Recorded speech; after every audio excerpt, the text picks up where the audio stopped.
Hello everyone! So ngayon mga moms,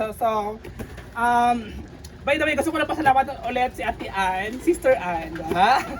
Sister Ann, thank you so much for everything, ha? Itong bag ay kay Ate Ann, diba? So si Ate Ann po ang bumili ng bag.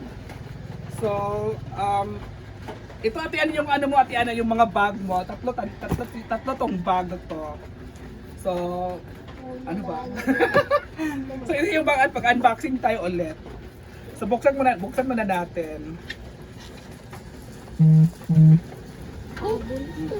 Ano ba to? Ito ay ito yung nabili namin kanina doon sa mall.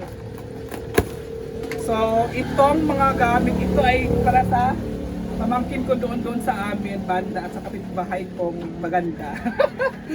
So try ko maganda, binilan ko na rin siya. Kasi wala din silang gamit doon. So itabi ko muna to. So ito naman mga notebook. Ito yung mga notebook ay binili ng aking sister. Ayan po si sister, oh. So mag-unboxing muna tayo. Oh, parang hindi masaya si sister ngayon. Parang hindi ka masaya, sis. So ayan po sila guys, oh. Tatlong ano ba to? Tatlong bata. Grade 2, grade 1 ito. Grade 2, grade 4, grade 7. No? So ito ay sa kanila. Oh, ito yung mga ano nila ha. Pakita na natin. So, kompleto na po ito. Walang labi. Ito ba? Walang labi. Kulang na ba ito? Oo. So, pang high school, ito yung ang kailangan ng high school, yung mga papers. At saka ito. At syempre may mga ballpen na tayo, lapis. Kasi maulan kasi ngayon, diba? Ang usapan namin ng aking videographer ay dito kami matutulog. So maulan kasi parang uuwi lang kami. Alright, oo. So iba yung tempo ngayon. At syempre sa panganay na aming pamangkin ay itong bag ay ito yung bag. At pumili rin kami ng di ba may tayo, may uniform pag binili, di ba? So pumili din kami ng uniform, taas ang baba. Ito yung uniform niya. Nanig yun. Sa Balingasan. Brooklyn, ito si Basisino. So ito yung uniform ng aming grade 7. At ibaba niya ay ito. Kasya ba din yan? Kasya din yan. Yung isla, pero ang nipis. Tulong sa ilong sa sakit sa galwan lang. Ito ba yung ang nipis? Ang nipis, no? So ito yung slacks mga pangbaba ng grade 7. At ito yung dalawang sando. Kasi, di ba pag magsuot tayo ng uniform, kailangan natin may sando kasi pangit naman kung walang sando, pagpapawisan tayo. Mababasa yung likod natin, lalo yung uniform ay manipis. So, mababasa ka lang yung likod at buong katawan natin. At ito naman ay ang nagpapa-absorb talaga. Para hindi malata na pawis ka, ito yung sando. Dalawang sando ang binili namin. At hindi na kami bumili ng shoes kasi may mga shoes na, diba? May shoes na yung panganay. At ito yung aming basta yun na yun.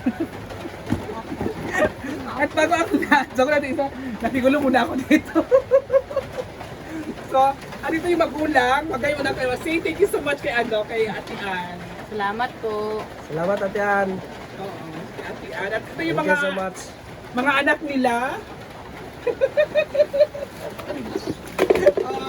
So, nahiya.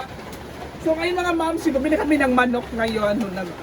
Kumain kami ng spaghetti, at saka nagmerenda kami, saka bumili kami ng manok para dito na kami mag-dinner bago kami uuwi, di ba? Maganda kasing busog eh.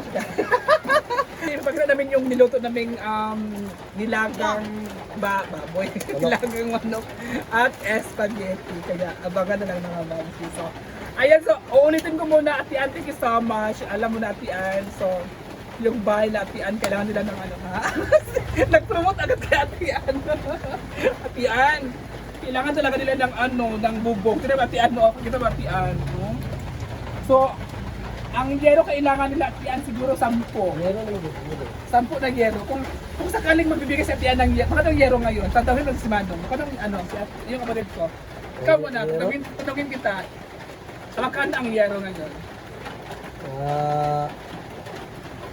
450. 450. Oh, para 12 feet. 12 feet kataas. 12 feet ang 450. Oh. So, kasi hindi naman to lahat mayaruhan kasi yun lamang kailangan natin. Sa giro lang naman lang. Kahit 10 yero lang. Ay, hi Ate Kazi, alam mo na. Si Ate Kazi, nag-promote agad kay Ate Kazi. Ate Kazi, di ba? Ate Kazi, sobrang ano ba Ate Kazi? Oh, sobrang kawawa naman talaga Ate Kazi. Ate Kazi agad. So Ate Kazi, oh, ang bubong na Ate Kazi, oh, may totoo dito. May sako. Kasi lalo ngayon Ate Kazi umuulan, di ba? So, kung may magbibigay sa iyo ngayon ng yero, matrabaho mo ba agad? Oo. Sino magtatrabaho? Ako. Ikaw agad. Ako. So malay natin. My God. Malay natin nanood si Ate Ann ngayon. Si Ate Ann kasi at si Ate Kazi updated sa aking mga vlog. Sila yung mga close sister ko. Ayan na, Ate Kazi, Ate Ann, baka naman. May ganun. Para lang sa yero, kahit 10 lang Ate Ann. Pero hindi na kailangan ng kahoy, kailangan pa din. Sa mga pa lang, 5. Kahit 5 kahoy lang, okay na yan. Para lang. Sure ka? Ate Ann, kahit 5 kahoy, magkano kahoy na yan? 70? Ako naman sa balay. Basta meron ko bala sa invan. Malay mo, may ano sa Ate Ann, yung antik yung puso. Puso ni Ate Ann! At ni Ate Kazi, antik yung puso ni Ate Kazi, di ba? 10 kahoy lang 5 o 10? 10 lang para siya. O, 10 lang pa daw, sure na lang daw. Sa ang lawak ng laki ng bahay nila, ito kasi Ate Ann is inuupahan lang nila. Tapos, pag upan nila dito, ganito na yung bahay. Walang bintana, may bintana pero ito bintana natin. Pero pag walang sumisilip dito. Lang kurtina. May kortina. Kurtina naman ako. Wala kurtina. So ito, ano to? Kwarto na diyan. Kwarto din, kwarto na din. Talaga po. So ito muna, ginawang stock room muna. Kasi pinakwarto to talaga. Kwarto. Dito yung mga damit nila nilalagay kasi pag dito, mas wala namang lagay.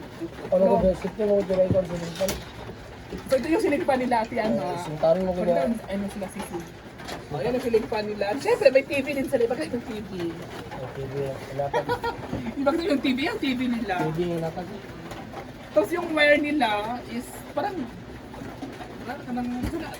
Boot. bubut lang wire. Nga na yung wire niya. Ganito na yung ano nila Ate Kazi. So ano muna tayo? Ito, parang puno na to. Parang ihi, no? Sa ako naman isa. Mga to dagan sa boot. Kaya pala. So ipakita mo yung ano lang dyan yung mga vlog nila. Taas na, taas na. May bus na. Yung mga butas-butas. Meron na yun.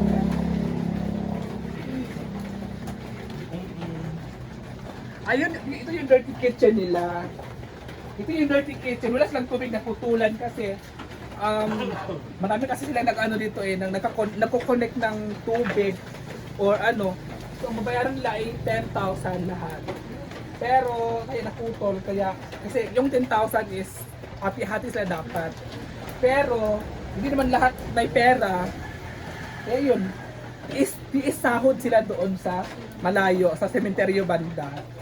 Oo. Ito. Ito sila nagluluto. At ito yung spaghetti na niluluto Ate Ann. Oh. Yung binigay mo Ate Ann, ayan.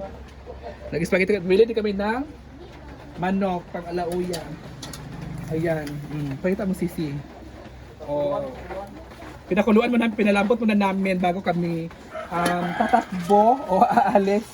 Kasi kailangan muna namin umuwi kasi may disco doon. May disco ba? Joke lang.